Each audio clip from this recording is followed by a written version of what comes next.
So picture this. Because, I mean, I know you have lived this exact moment. Oh yeah, we all have. Right. So you've been anticipating this all week. It's Friday night. You've got your favorite spot on the couch, completely perfectly calibrated. You've got the ambient lighting dialed in. Exactly. The lighting is just right. Maybe you've got like a drink or a snack waiting on the coffee table. And you are sitting down to watch a film you absolutely love or one you've been dying to see, like a true demanding cinematic masterpiece. Something heavy. Yeah, let's say it's Stalker, the staggering atmospheric classic by Andrei Tarkovsky. You are strapped in, mentally prepared for this deep, immersive, transformative experience. You're ready to do the work. You hit play, and this haunting, sepia-toned world just sort of washes over you. You are locked in. You make it exactly 40 minutes into this incredibly dense, philosophical, post-apocalyptic zone, and then it happens. The reflex. Yes. Almost involuntarily, like a phantom limb reflex that operates entirely outside of your conscious control. Your hand just drifts over to the armrest.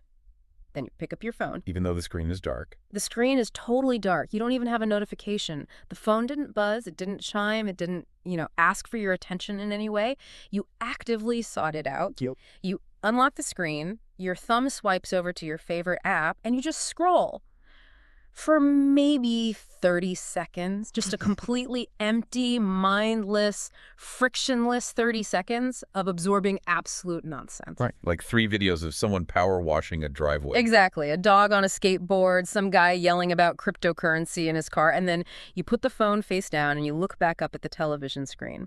But something fundamental, something architectural has shifted in the room. The spell is broken. The spell is completely broken. You're no longer wandering inside the haunted, mystical world of the film. You are suddenly acutely aware that you are just a person, sitting in a living room, staring at a glowing rectangle. The atmosphere has completely evaporated. It is a devastating and honestly almost embarrassing realization when you catch yourself doing that. Oh, I feel so guilty every time. Right, you feel this sudden rush of guilt, like you've, betrayed the art somehow. And the terrifying thing is that it happens to almost all of us now, regardless of how much we actually love cinema. Yeah.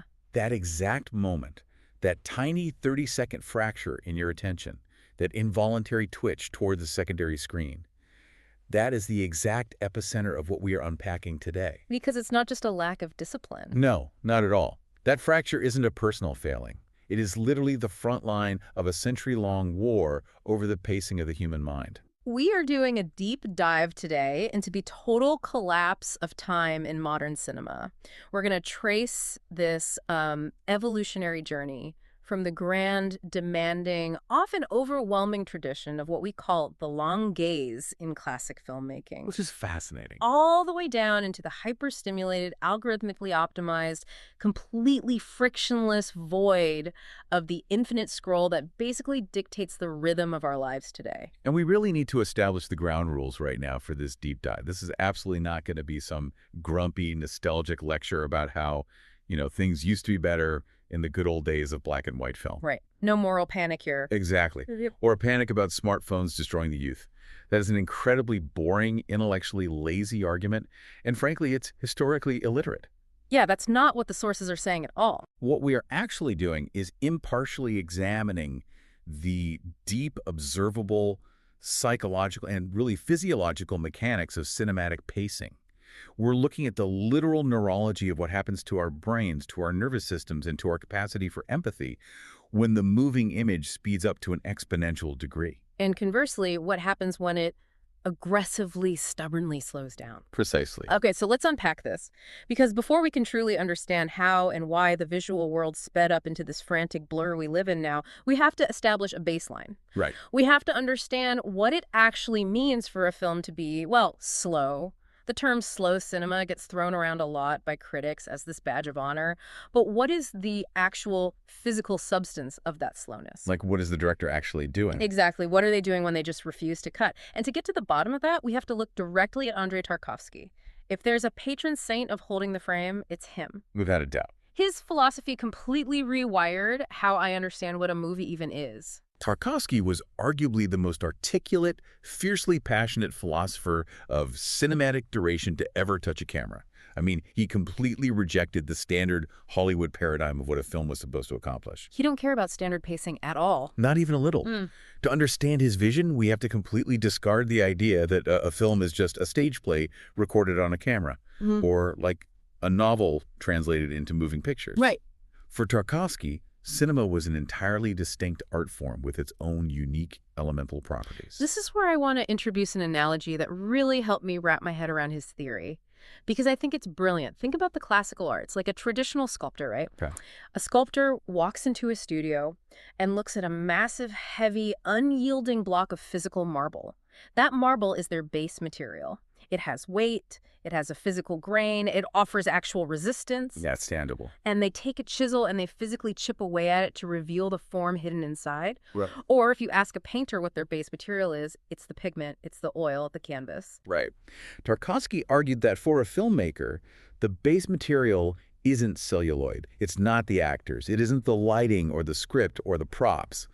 The unique foundational base material of cinema is literally time itself. Time. The filmmaker is taking huge raw blocks of time, dragging them into the editing room and sculpting them.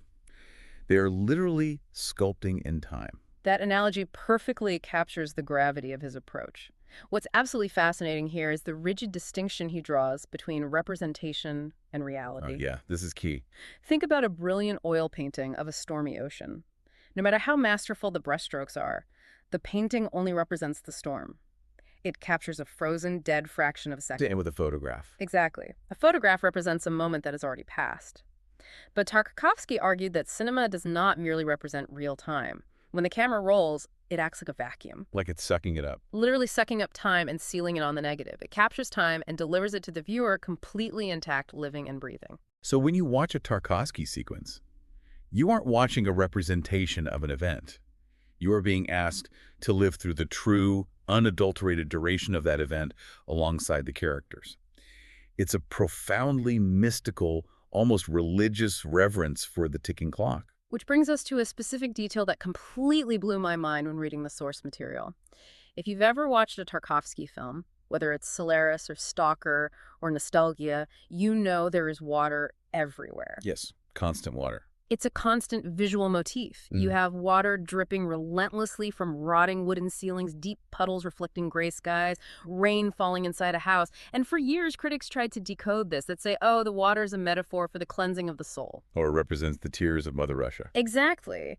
But Tarkovsky himself was so frustrated by that kind of symbolic decoding, he used water not primarily as a metaphor, but because water exists at its own absolute, unalterable physical pace. You cannot negotiate with the physics of a water droplet. You really can't. The process of moisture gathering on a ceiling board, slowly swelling into a heavy drop, breaking surface tension, and falling into a puddle below. It takes exactly as much time as the universe dictates it must take. Right. If a director tries to artificially speed up the dripping of water in post-production or fast forward the film, it instantly ceases to look like water. It looks comedic, or it looks like a cheap visual effect. It breaks the illusion. Exactly. Yeah. So when Tarkovsky locks his camera down and forces you to watch a pooling puddle for 3 unbroken minutes, he is intentionally subjugating the machinery of the cinema to the natural, unyielding pace of the physical world. He's making you wait for gravity. Yes, he is forcing your frantic, modern heartbeat to sync up with the rhythm of gravity and surface tension. He's capturing time in its purest, most undeniable physical manifestation. I want to look at another brilliant example of this, which is the legendary opening sequence of his 1966 epic, Andrei Rublev. Oh, the balloon sequence. Yes. This sequence doesn't even feature the main character. It's this breathtaking, chaotic scene where a man in medieval Russia has constructed a primitive hot air balloon out of rags and ropes. A violent mob is trying to stop him, and there's mud and shouting and panic. It's pure chaos. Total chaos. And suddenly the ropes snap, and the balloon violently launches into the sky. Now, In a standard film, the moment the balloon leaves the ground, you would get a wide shot, then a cut to the crowd cheering or screaming, then a cut to the man's terrified face, then a cut to the ground shrinking away. Right, building the adrenaline through She's editing. just constantly cutting. But Tarkovsky doesn't do that. The camera goes up with the balloon and the cut just vanishes. You simply stay with the balloon as it rises over the river, the shouting fades into the sound of the wind, and you just drift. You are trapped in the basket. You are. And the core philosophical insight to draw from this is that, for Tarkovsky, some experiences are fundamentally and violently indivisible. Indivisible experiences. Yeah. It is such a crucial concept to grasp if we really want to understand what we've lost today. Explain that a bit more. Well, if you take that long, continuous, terrifyingly silent shot of the balloon drifting over the landscape, and a studio executive comes in and says, this is dragging, the audience is getting restless, let's just chop it in half in the editing room to keep the pace up. Which happens every day in Hollywood. Every day. But if you do that, you don't end up with half of the meaning. You destroy the meaning entirely. Because the meaning was the time itself. The meaning was the duration. The meaning was the physical weight of the time it took to leave the Earth, the slow realization of altitude, the gradual fading of the human noise below. If you sever the time, you sever the soul of the image. I want you, the listener, to really sit with that idea and hold it up against the reality of your daily life right now. How rarely are you allowed, or more accurately, how rarely do you allow yourself to experience an entirely indivisible moment? Almost never. Right. When was the last time you sat on a park bench for 20 minutes just watching the wind move through the trees without pulling your phone out to check your email or read a headline? Or standing in the kitchen waiting for water to boil. Exactly. Just letting the water boil without immediately plugging your earbuds in to listen to something or answering a text. The modern digital ecosystem is designed to slice our time into a million tiny, divisible, easily monetized fractions. We live in a state of constant micro-interruptions. We really do. And Tarkovsky, decades before the invention of the smartphone, was fiercely trying to build a sanctuary on the cinematic screen where time remained whole. He was offering us the profound dignity of an uninterrupted moment. Which is a beautiful, necessary ideal. But as we transition from Tarkovsky's specific mysticism to look at the broader landscape of mid-century cinema, we find a whole gallery of distinct architects of the long gaze. It wasn't just him. No, Tarkovsky wasn't alone in holding the frame. But what is absolutely fascinating is that these other masters use pure duration to interact with the audience's inner life in completely different and sometimes entirely contradictory ways. Right. The history of film is filled with directors who weaponize time for their own purposes. I want to look at the legendary Japanese master Yasujiro Ozu, who was operating at the height of his powers in the 1940s and 50s. Oh, Ozu is brilliant. He is famous for pioneering this highly specific, incredibly distinctive technique that film scholars affectionately call the pillow shot. Yes, the pillow shot. So here is how a pillow shot works. You are in the middle of a deeply emotional family drama. Two characters are having a tense conversation in a living room. The conversation ends. But instead of cutting immediately to the next plot point, like someone getting on a train or arriving at work, Ozu will suddenly cut to an entirely empty space. Just stillness. Yeah, perfectly framed, static shot of a quiet corridor in the house. A shot of a tea kettle steaming on a stove. Laundry hanging on a line, gently swaying in the afternoon breeze. A distant rooftop as the sun goes down. And he will hold that shot of absolute nothingness for 5, 10, sometimes 15 seconds. Which feels like an eternity in movie time. It really does. And look, I have to play devil's advocate here. I have to push back on behalf of the modern viewer who is sitting on their couch, exhausted from a 50-hour work week, desperately looking for a story. Sure. Doesn't a pillow shot just feel like self-indulgent padding? I mean, if there are no actors on screen and no narrative information is being conveyed, aren't you just wasting my time? Why not get to the point? It is a completely valid, highly modern reaction to feel frustrated by that. Our brains are conditioned to view any second of screen time that doesn't advance the plot as basically dead air. Right. Get on with it. But the genius of Ozu's pillow shots is that they are fundamentally about warmth, hospitality, and immense trust. They aren't padding. They are the architectural negative space of the film. Negative space. Yeah, they are the moments where the film itself is allowed to breathe. Yeah. Think about the rhythm of a deep late-night conversation with your absolute closest friend. You don't just speak at each other in a relentless, nonstop barrage of information. No, there are always pauses. Exactly. Someone says something profound or painful or beautiful, and then the conversation naturally pauses. You both just sit back, Maybe you look at the fire or stare out the window, and you sit in a comfortable silence to process what was just shared. To let it sink in. You let the emotions settle into your bones. Ozu's empty corridors and swaying audio lines are providing the audience that exact same conversational grace period. Okay, so he's not abandoning the story. He's actively giving the audience a designated space to exist inside the world of the film rather than being constantly dragged by the collar from one plot point to the next. Precisely. It is an act of profound respect. Ozu trusted his audience. He believed that you, sitting in the dark theater, possess a rich, complex inner life. He's not treating you like an idiot. No. He didn't feel the need to bombard you with dialogue or swelling string sections to spoon-feed you the emotional stakes. He gives you the quiet, lingering image of a rooftop at dusk so that your own complex emotional machinery has time to catch up to the story. The empty space is a mirror reflecting your own empathy back at you. Now contrast that deep, forgiving warmth with another master of duration, the French director Robert Bresson. Oh, wow. Talk about a contrast. Right. If Ozu's use of time is like a warm, comfortable silence with an old friend, Bresson's use of time is incredibly demanding, almost punishing. Austere is the word that usually gets attached to him. Austere is definitely the word. Bresson didn't want to comfort you. He wanted to strip you down to the studs. He was uncompromising.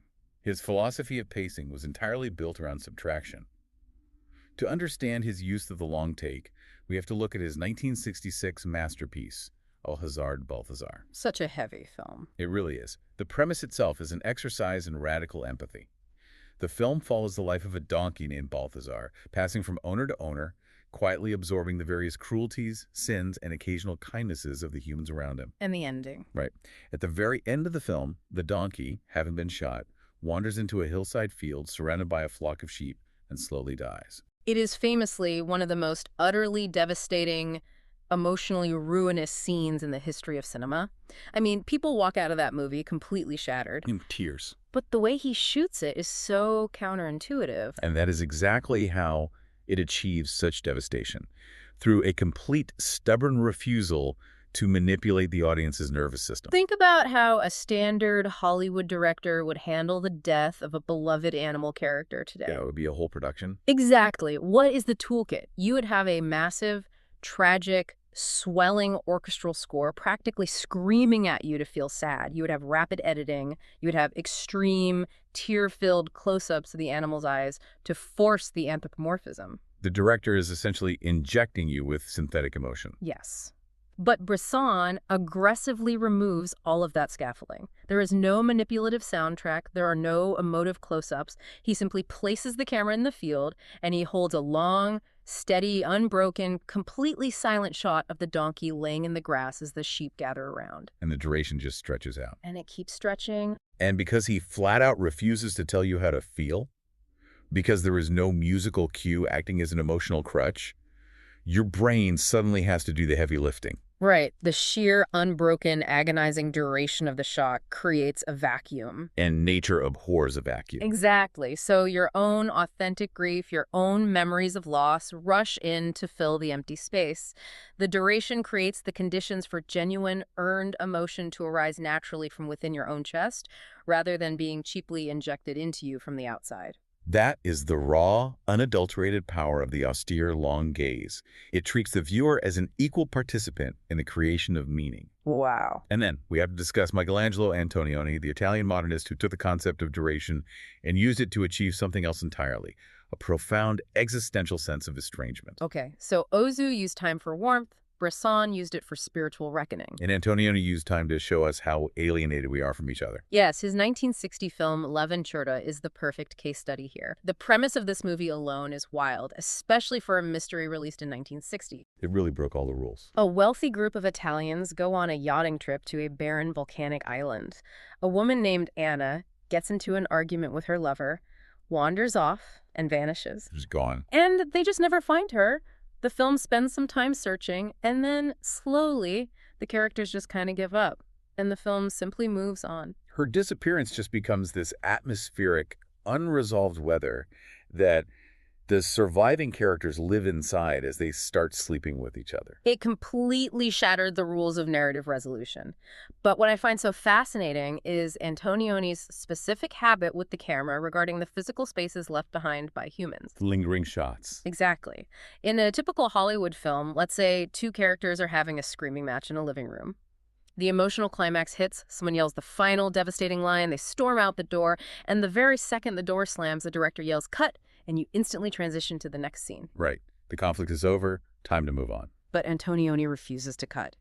The actors scream, they slam the door, they leave the physical frame, and Antonioni just leaves the camera lingering on the empty room for an uncomfortably long time. You're just staring at a wall. You, the viewer, are left entirely alone, staring at the mid-century furniture, the ashtrays, the geometry of the walls, trapped in the physical space that still holds the invisible, vibrating echo of that emotional violence. Well, I absolutely love that because it connects to this broader, somewhat uncomfortable truth about reality that we try very hard to ignore. Life just continues, heedlessly, stubbornly, after dramatic moments. Yeah, the world doesn't end just because you had a fight. Right. It reminds me of the modern phenomenon of ghosting or unresolved trauma. The universe doesn't pause, it doesn't give you a fade to black, and it doesn't offer a clean transition when you have a fight or when someone leaves your life or when your heart gets broken. The room is still just a room. The clock is still ticking. Antonioni forces you to sit in the unbearable aftermath of human drama.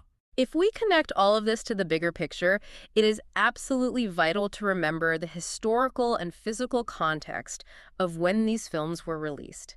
Think about a cinema audience sitting in a theater in 1962, settling in to watch Antonioni's L'Avventura or a Bresson film. It was a completely different environment. They couldn't escape the deep discomfort of those long, demanding shots.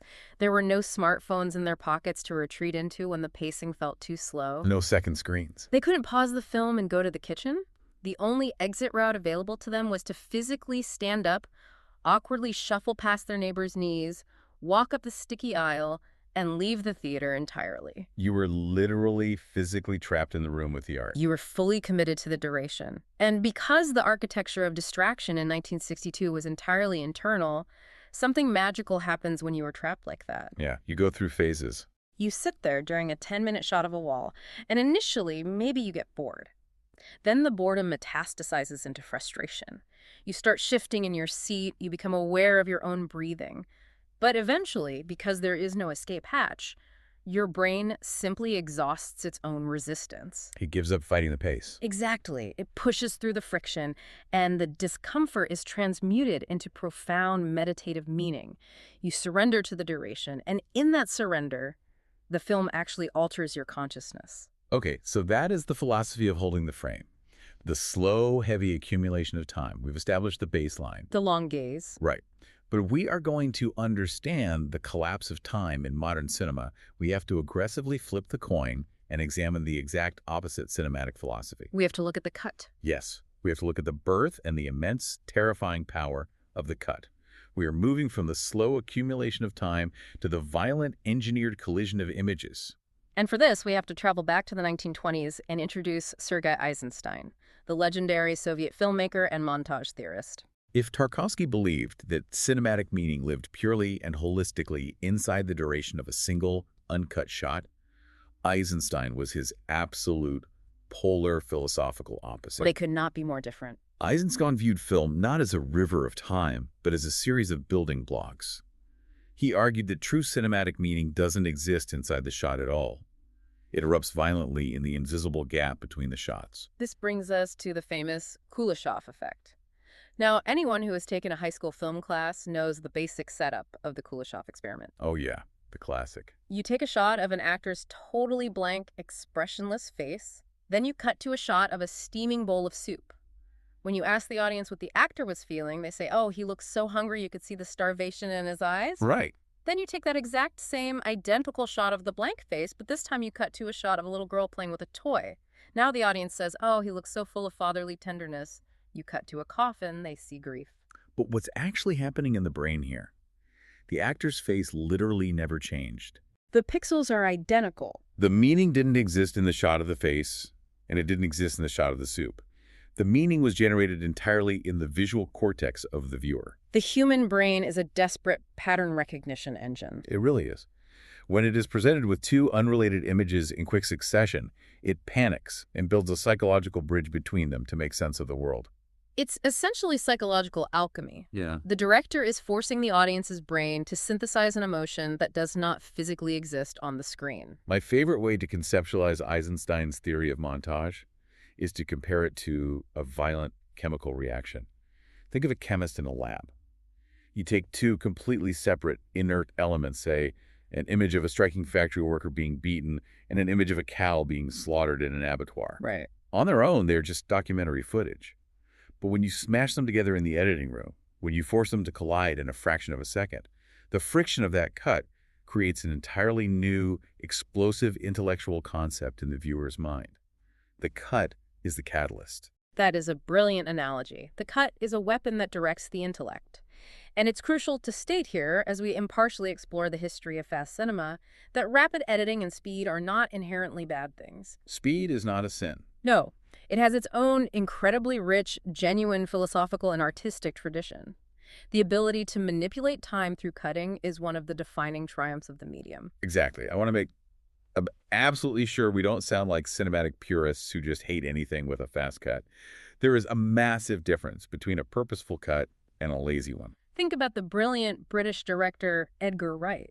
Movies like Shaun of the Dead, Hot Fuzz, or Baby Driver. Masterpieces of editing. In those films, the extremely fast, hyperrhythmic editing is the joke. The speed is an intentional, highly calibrated comedic language. The crash zooms, the whip pans, the rapid-fire cuts of a pint of beer being poured. If you took a scene from Hot Fuzz and slowed it down to Tarkovsky's glacial pace, it would literally cease to function as a comedy. The humor lives entirely in the percussion of the edit. Or look at Christopher Nolan's work, particularly a film like Dunkirk. Nolan heavily, almost aggressively fragments time in that film. He cuts rapidly between 3 different timelines: a week on the beach, a day on the sea, an hour in the air during a chaotic military evacuation. But that fragmented, relentless speed is intensely purposeful.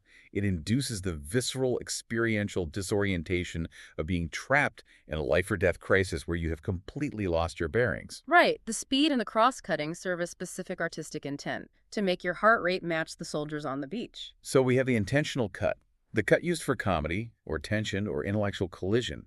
But then there's the dark side of this evolution. Yeah.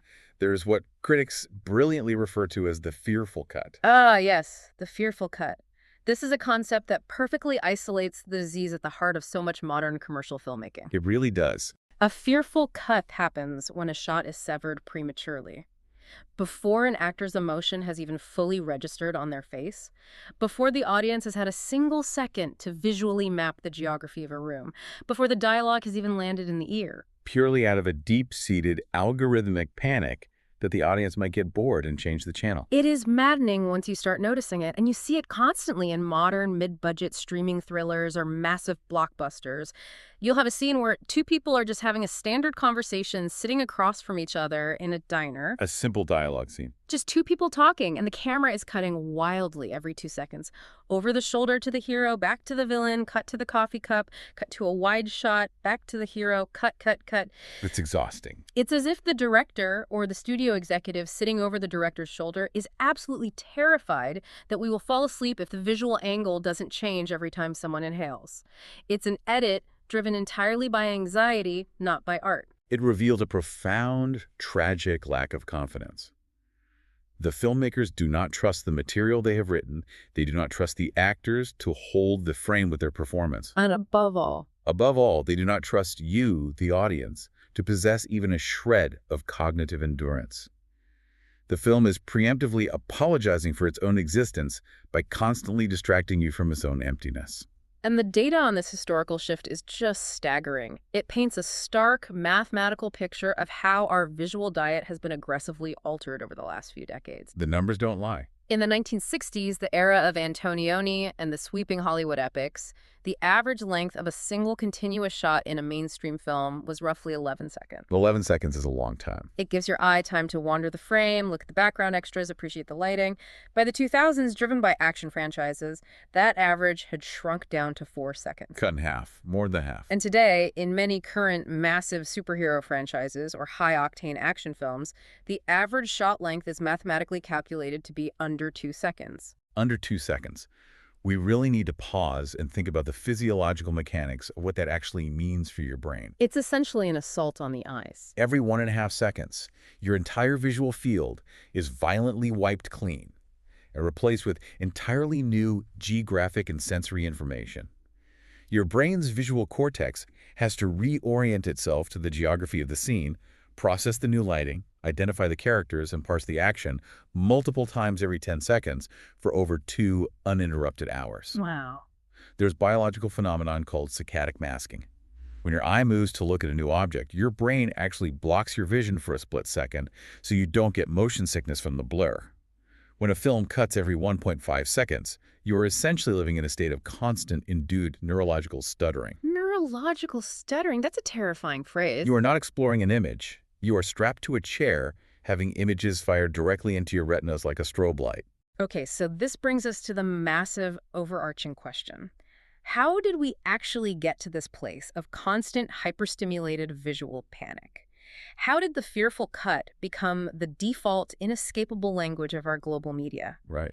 To understand that, we have to look outside the movie theater. We have to look at the massive technological and cultural shifts that essentially took the human nervous system into a laboratory and entirely recalibrated it. To trace the origin of this specific modern acceleration, we have to look back to a very specific cultural earthquake. The launch of MTV in 1981.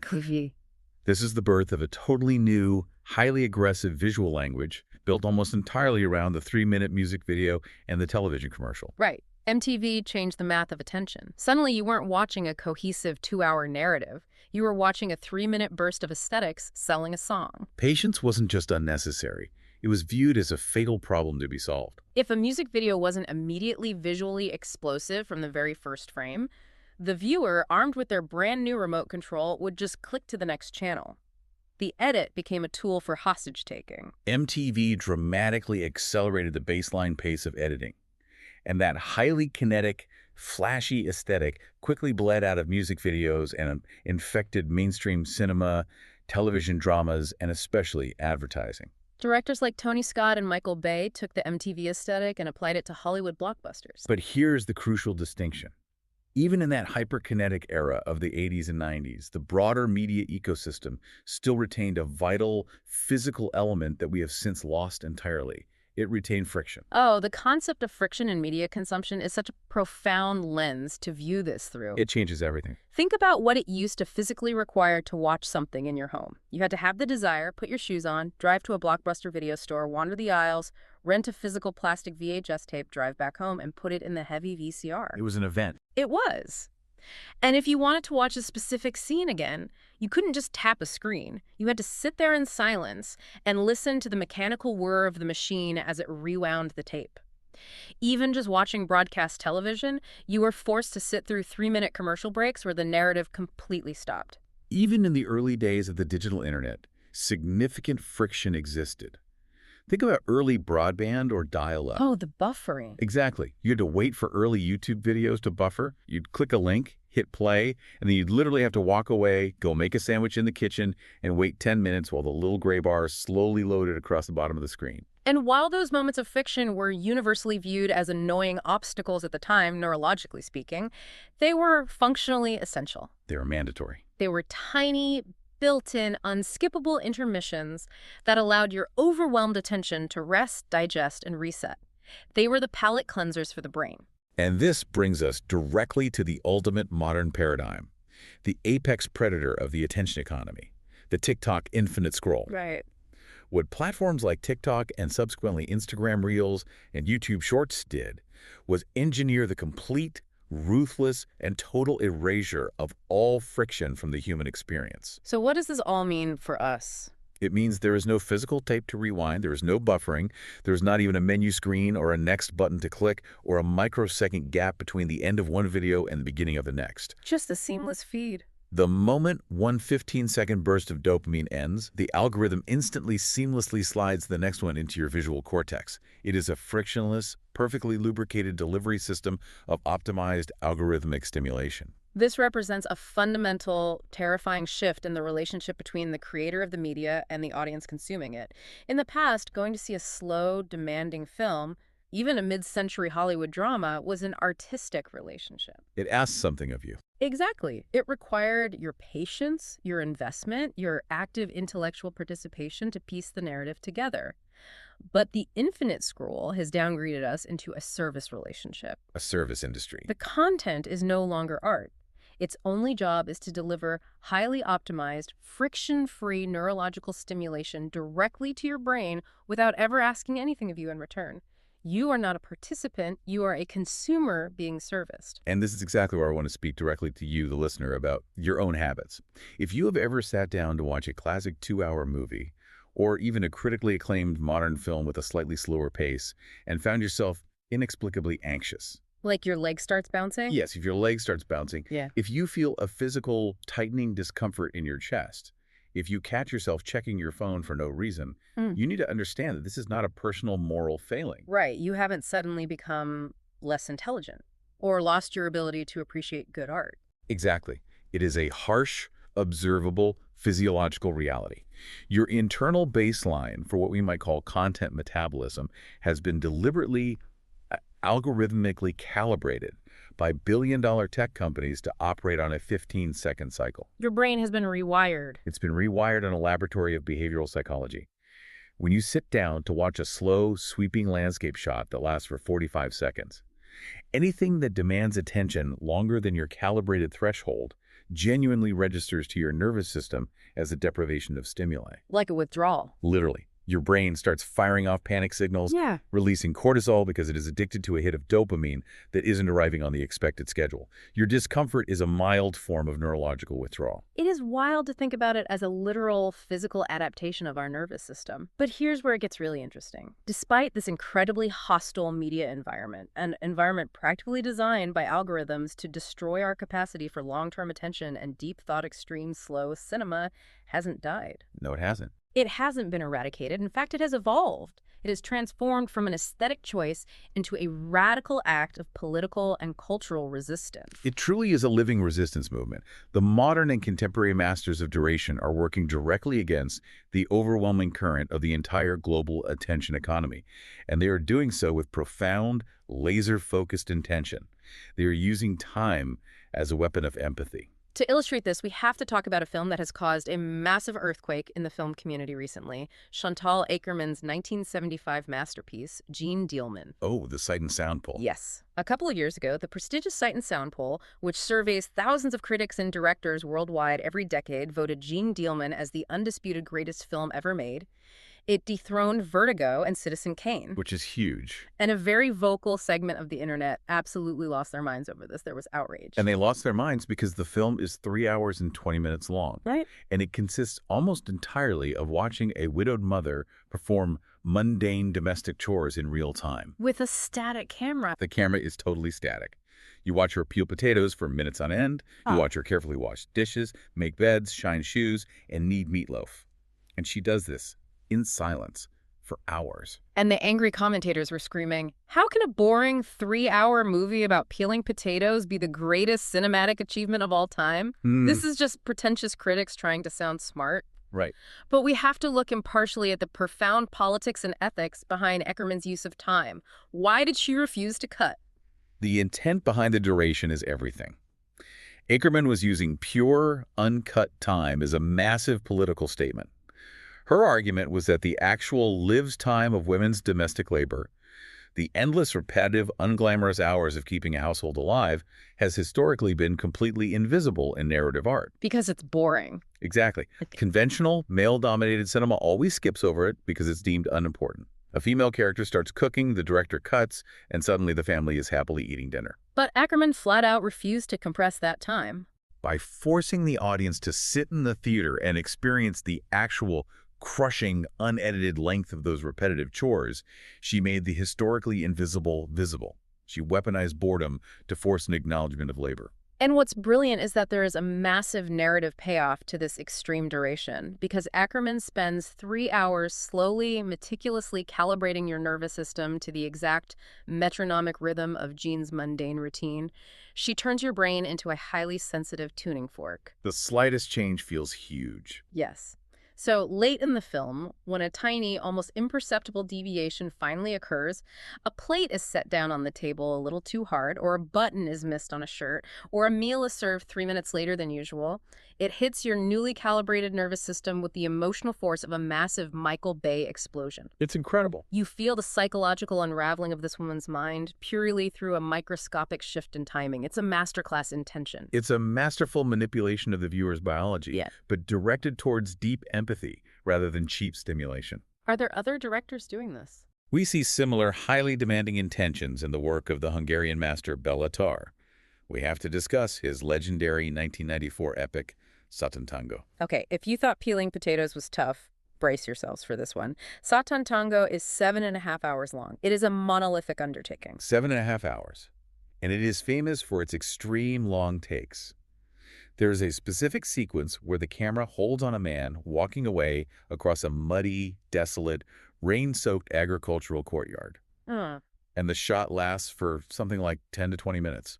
Unbroken. I can hear the audience screaming, just the guy walking in the mud. For the length of an entire sitcom episode, Walking. if you pitched that to Netflix today, you'd be thrown out of the building. Exactly. Just a man walking in the mud. But Tar was fully aware of the MTV-era, fast-paced world he was releasing this film into. His extreme length is a deliberate, hostile confrontation with modern impatience. He's challenging us. He is demanding that the viewer experience the actual physical duration of human despair. He refuses to abbreviate the crushing weight of a failed society for the sake of the audience's comfort. If the characters are trapped in a bleak, unending reality, Tar demands that you endure the weight of that time right alongside them. It is an act of cinematic endurance art. It's punishing, but it's profound. But not all modern slow cinema is about punishing the viewer with despair. No, definitely not. We have to return to Abbas Kiarostami, the brilliant Iranian director we touched on briefly earlier, to highlight what we can call the deeply ethical dimension of the long take. Kiarostami often holds his camera on a character's face for an incredibly long time, or he'll frame a massive wide shot of a tiny car slowly winding its way up a distant, zigzagging mountain road, as in his beautiful film Where is the Friend's Home? For Kiarostami, duration isn't about punishment. It is a deeply moral argument. When he holds the camera on a dusty road or on a weathered face without cutting away to something more exciting, he's essentially communicating a moral stance to the audience. Which is what He's saying, this person's experience, however quiet, mundane, or seemingly insignificant to the grand sweep of history, is worthy of your undivided respect. They are worth your time. I love that. To cut away quickly from their face to keep the plot moving would be an act of dismissal. The long take is a gaze of profound human dignity. A humanist approach to editing. And then there's the Thai director Apichatpong Weerasethakul, who directed the Palme d'Or-winning film Uncle Boonmi, who can recall his past lives. His approach to slow cinema isn't political, and it isn't punishing. It's almost therapeutic. It is entirely therapeutic.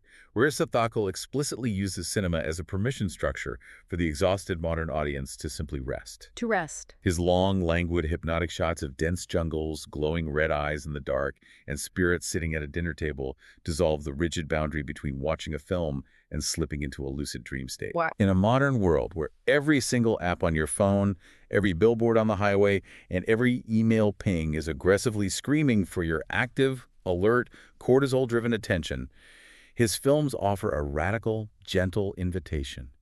You have permission to lower your guard. You have permission to let your nervous system settle, let your breathing slow down, and simply drift. I love that idea of a movie theater being a designated safe space to just turn off your adrenaline. It sounds like a spa treatment for the soul. It really is. But as much as we love this, we do need to confront a very uncomfortable practical reality regarding everything we've discussed today.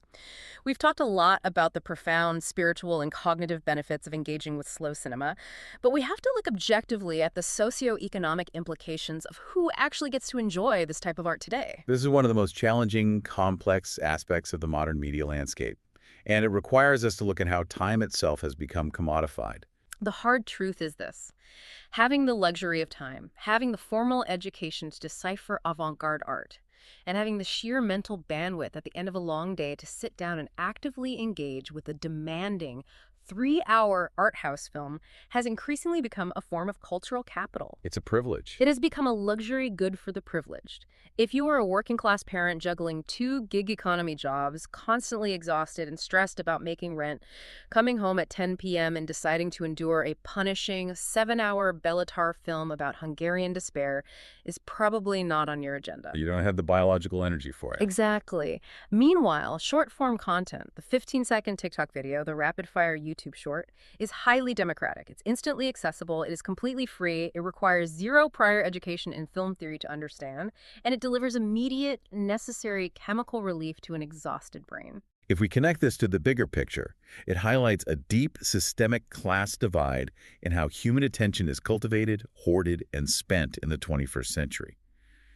But we have to point out a crucial detail to ensure we don't accidentally view this as an inherent elitist flaw in the films themselves. What do you mean? Remember Abbas Kiarostami?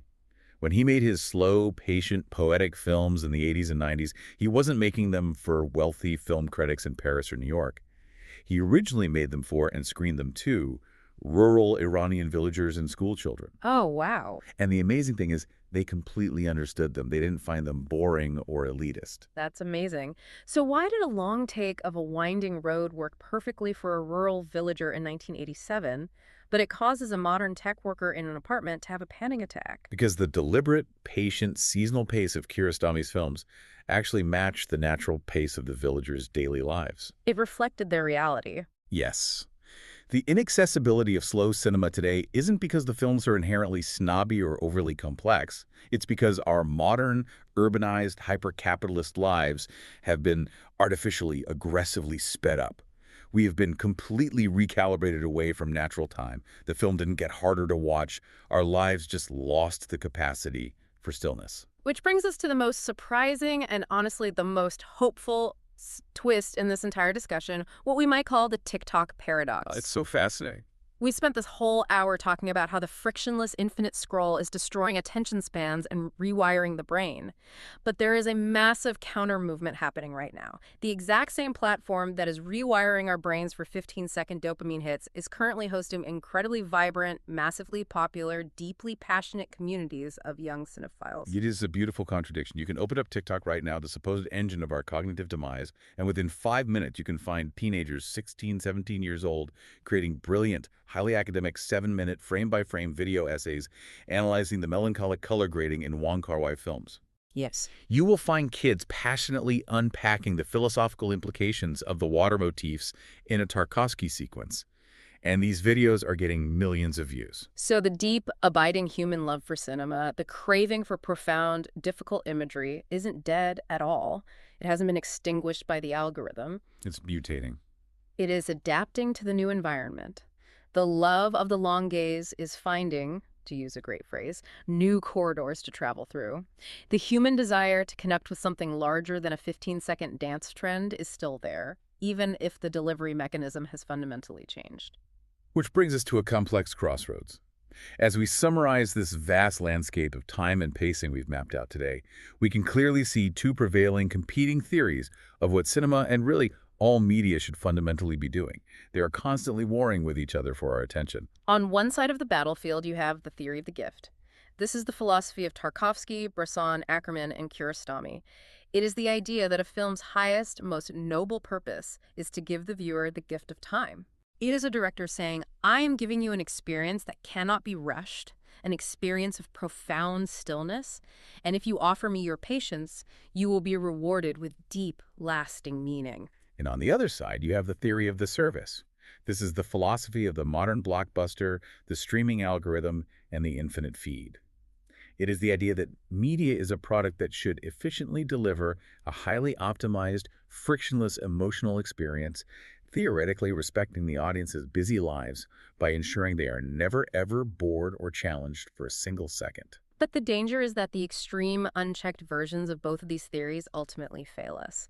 The extreme version of the theory of the gift can easily mutate into pure, insufferable arrogance. Like directors who make painfully, unnecessarily boring, meandering movies just to signal their own intellectual prestige to film festivals. Exactly, completely forgetting that they still have a basic obligation to earn the audience's engagement. And conversely, the extreme version of the theory of the service mutates into pure, cynical contempt for the audience. It results in media that exploits our baseline neurological reflexes and our anxiety, substituting loud, jarring overstimulation and rapid cuts for genuine emotional connection. It treats the viewer not as a human being, but as a biological extraction point for ad revenue. So, after all of this, how do we fix our brains? How do we navigate this chaotic, fractured landscape where our attention is constantly being harvested? If someone listening wants to reclaim their cognitive endurance, how do they start?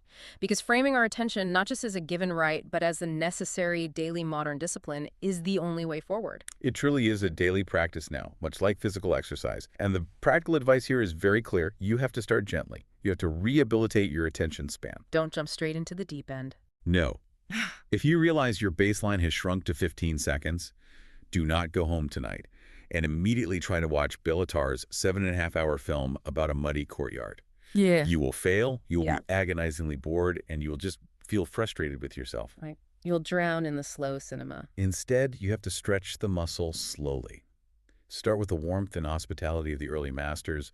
Watch an Ozu film like Tokyo Story, which is gentle, deeply forgiving, and full of those beautiful pillow shots. Or try Kurosami's Where is the Friend's Home? Yes, it's only 83 minutes long, and it tells a beautiful, simple, highly accessible story of a boy trying to return a notebook. Let yourself be slowly seduced by the natural rhythm of human life before you demand that your brain endure something aggressively challenging. And here is the absolute most crucial piece of practical advice I can give you, tying all of this together. Try watching just one of these films, just one, with your phone physically left in another room. And not in your pocket. Not in your pocket on silent. Not face down on the coffee table where you can see the screen light up. Take the phone, walk into the kitchen, put it in a drawer, and walk away.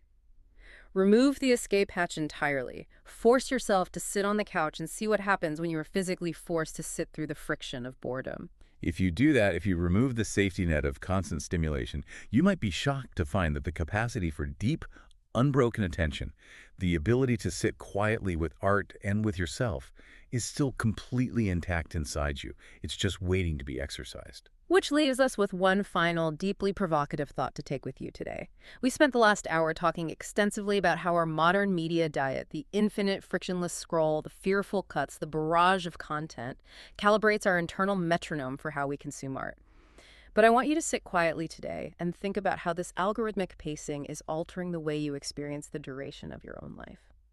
That's a profound thought. When you sit quietly on a Sunday morning and look back at your own memories of the last few years, how do they actually play back in your mind?